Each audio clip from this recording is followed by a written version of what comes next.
what do you think? Another week with more insanity in the world. I thought we were done with that, and now it's in France. I tell you, sometimes as a minister, I feel a certain pressure that I'm supposed to know what to say to make it all better on Sunday morning. Yeah. And it keeps happening. Yeah, see, you expect that, right? And you know, what can I say? I'm running out of things to say. Every week there's some new tragedy in the world. So you know who I go to? My go-to is Joshua in the Old Testament. He knew pressure.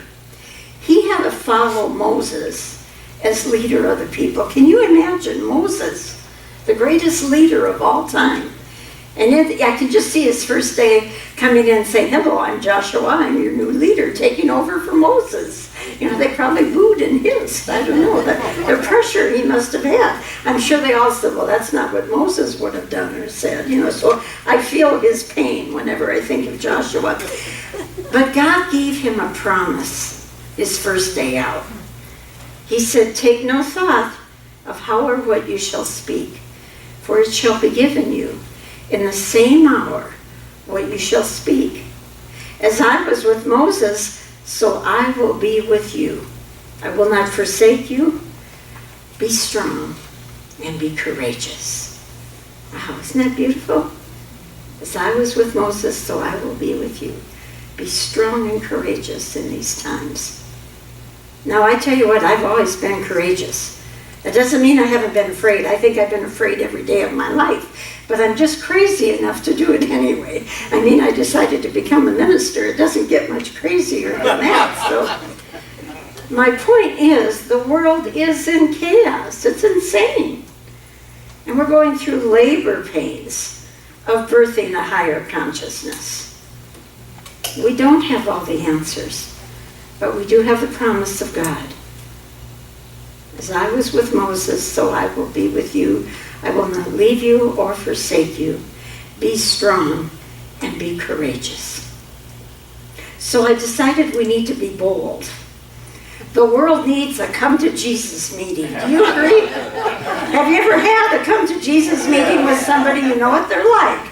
The world is saying amen. Do the world need a come to Jesus meeting? Do I hear an amen? Amen. We do. So my go-to for a come to Jesus meeting is Glenda Green, who wrote the book Love Without End. Did anybody ever read Glenda Green and Love Without End? She's a beautiful woman.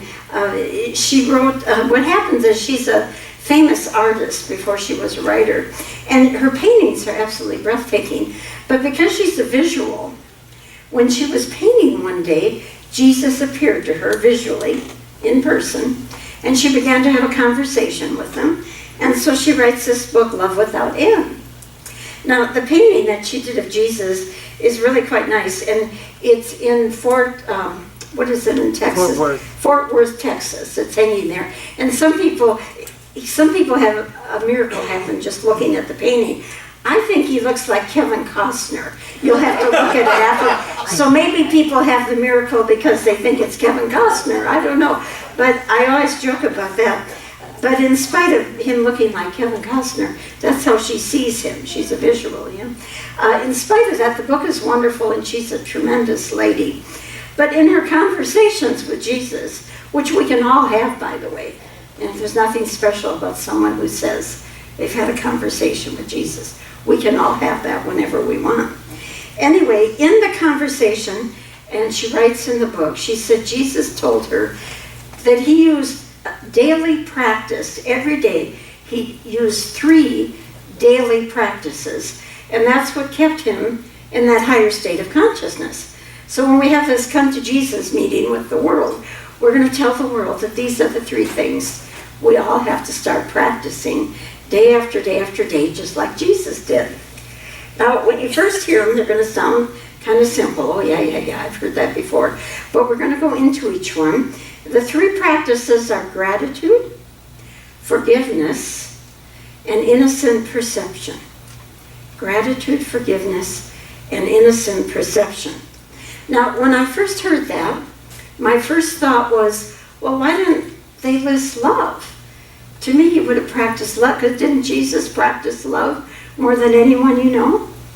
But then I realized that love isn't something you need to practice. If you do these other 3 things daily, You'll remove all blocks to love's presence. You do these three things and all that's left is love. So the whole world starts to practice gratitude, forgiveness, and innocent perception. All we would have left on the world is love. Now, when we have this come to Jesus meeting, now we have to, let's start with gratitude. What does that mean? I've said before that God is not an ego being in the sky that needs our thank you. That's not what praise and gratitude is about. You sang it so beautifully with the song this morning. Every morning, thine is the glory. Every morning, be in that gratitude just for the morning. What it does is gratitude lifts us up to a higher state of mind where there is only love. Can you imagine the whole world being lifted up in that higher state of mind? Because you cannot heal the consciousness of the world from the consciousness that created it. You cannot heal anything from the consciousness that created it. So gratitude is one of the ways we lift ourselves up to that higher state of being. And there's a book we've been talking about here with our study group called The End of Death by Nuke Sanchez. And she said, once we prioritize our goals, we will view every challenge as a forgiveness opportunity. And that's how you can be grateful. Oh, good, this is another opportunity to practice forgiveness. Gratitude becomes our natural state.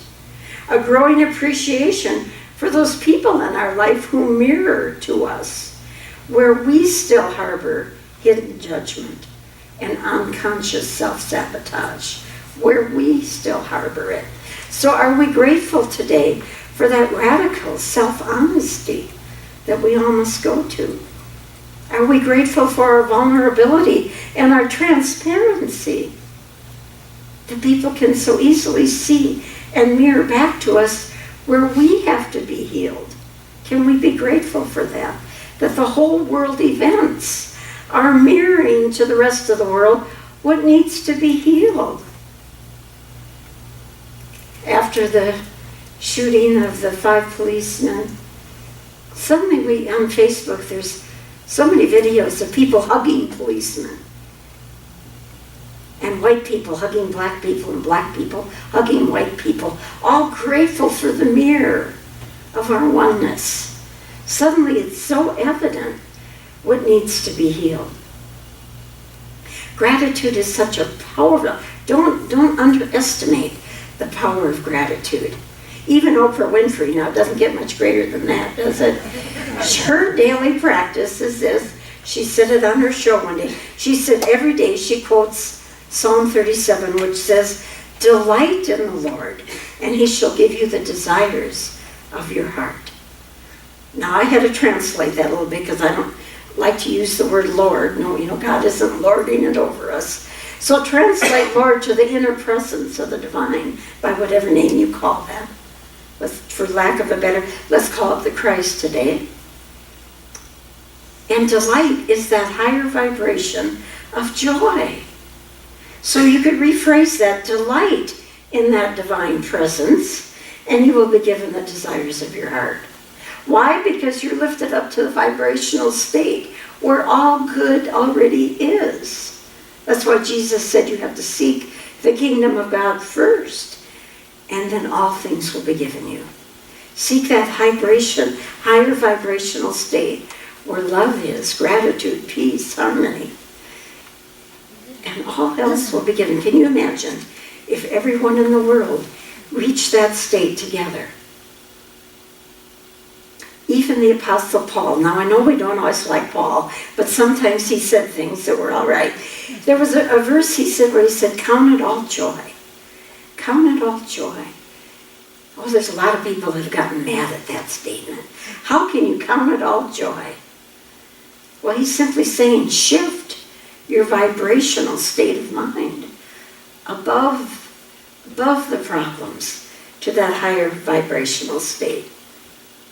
Jesus said, stay in that daily practice of gratitude. So just for a moment, if you close your eyes, and if each one of you could think of one person or one thing to be grateful for right now. And just feel the gratitude of that one person or one thing. And allow your vibrational state to be lifted to a higher place. And just hold that vibrational state with joy, with gratitude. Thank you, God. Okay. Well, let's go to the next one, forgiveness. We've heard that before, haven't we? Repeat with me, the world cannot heal from the consciousness that created this. Together, the world cannot heal from the consciousness that created this. Forgiveness doesn't mean you condone what happened. Forgiveness doesn't mean you condone any of the shooters. What forgiveness does, it releases the energy of hate and lifts us up to the vibrational state of love. It changes us. Doesn't condone. Or forgiveness doesn't say, well, you did something wrong, and I, in my self-righteousness, have decided to forgive you. Aren't I wonderful for being able? That's not forgiveness. We do that all the time, don't we? You hurt me, but I, in my righteousness, will. No, we have no right to ever judge. There is no justification for judgment. There is a justification for discernment. We get those two mixed up. Discernment is fine. Will you repeat with me, there is no justification for judgment. Together, there is no justification for judgment. Because judgment is the fall. When we fall into judging something as good or evil, that's the fall in consciousness. Now, when you watch the news, have you ever noticed, not only do they have to tell us everything that's going on, but then they spend an hour or two giving commentary on it. I am so sick of the hours of it's bad enough what we heard about the news to begin with, but then they hash it over and rehash it and see who to blame next. The commentary feeds the energy of hate and fear. Forgive. Choose peace instead. The fall of Adam and Eve was the fall into judgment. Help, I've fallen and I can't get up. Forgiveness takes us back to the tree of life, from fear to love, from dualistic separation thinking back to the oneness that we share. The fall is falling into the split mind of the insanity of the world. And is the world not insane right now? Absolutely. No longer one, but the insanity of split mind, dualistic thinking. So, does the world need to come to Jesus' meeting right now? Oh, yeah. Amen. Okay. So, to begin, we have to begin within ourselves. So, everybody close your eyes once more. Who would it behoove you? Who would it behoove you to forgive? Who would it bless you to forgive? What could release the burden you're carrying if you would just forgive?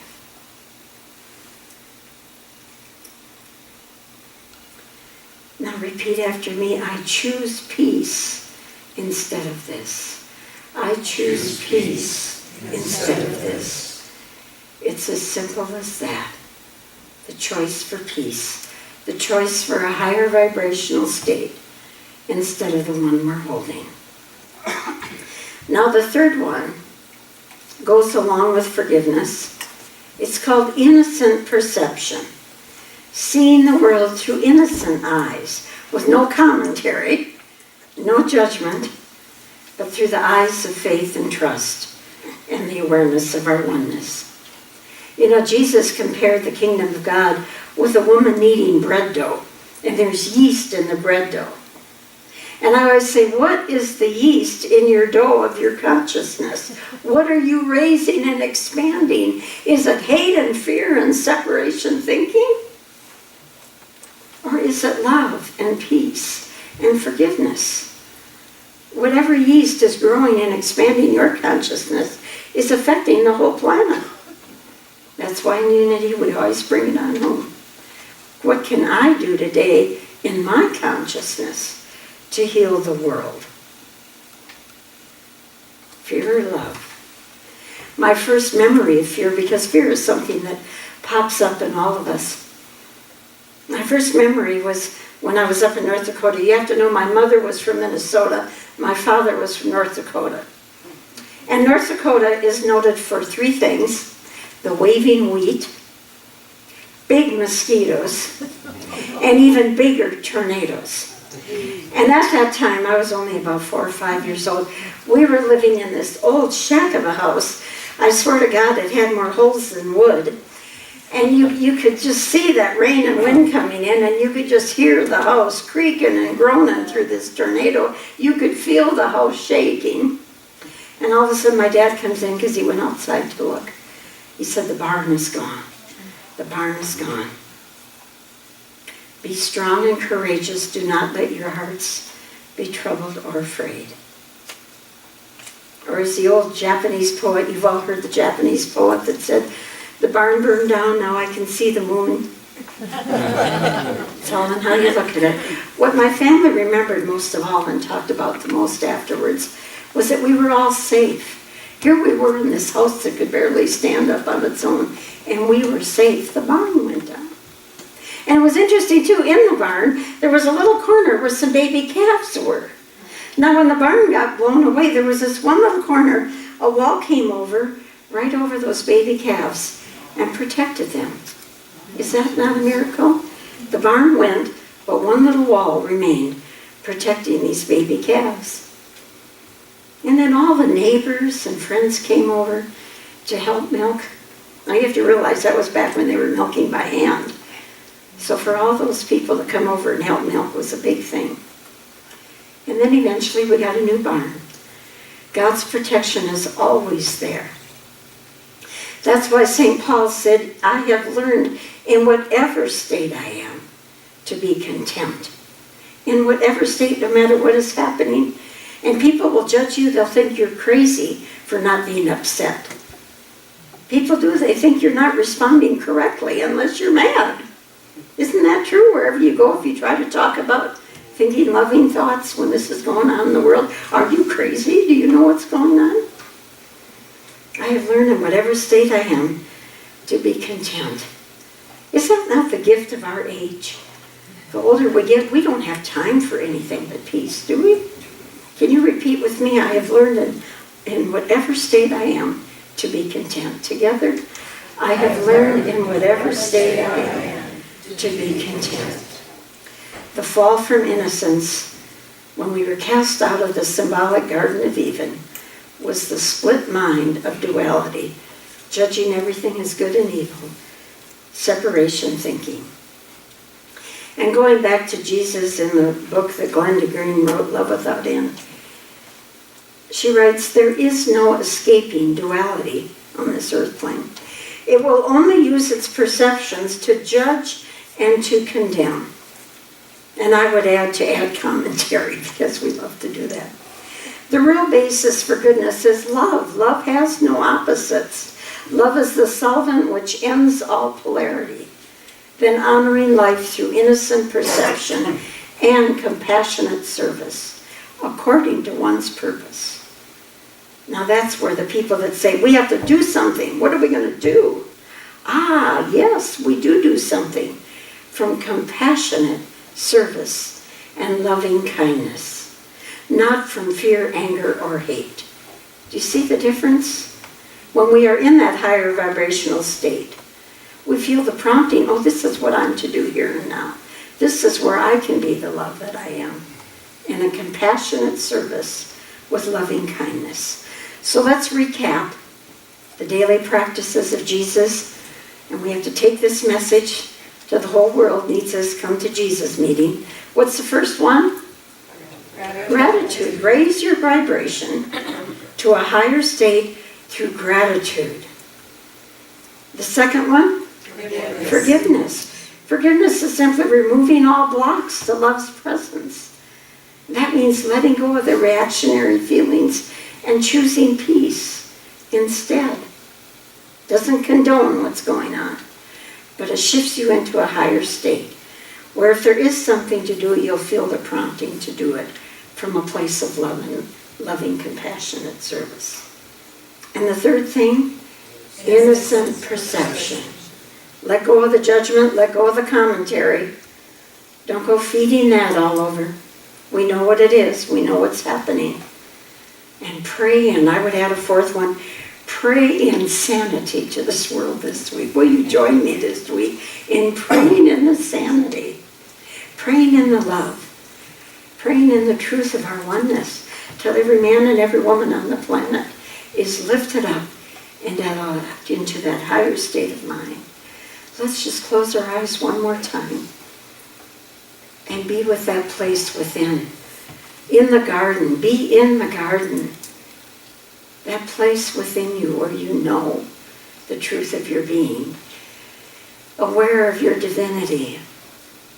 Center in that power and allow it to spiral out as love, as peace, as kindness, as joy. Allow it to spiral in your neighborhood. Allow it to spiral all over Green Valley, all over Arizona, the United States, and the world. Till every man, woman, and child awakens to the truth, and we birth that Christ consciousness. Until then, we simply say, thank you, Father, Mother, God, in the nature of the Christ. And so it is. Amen.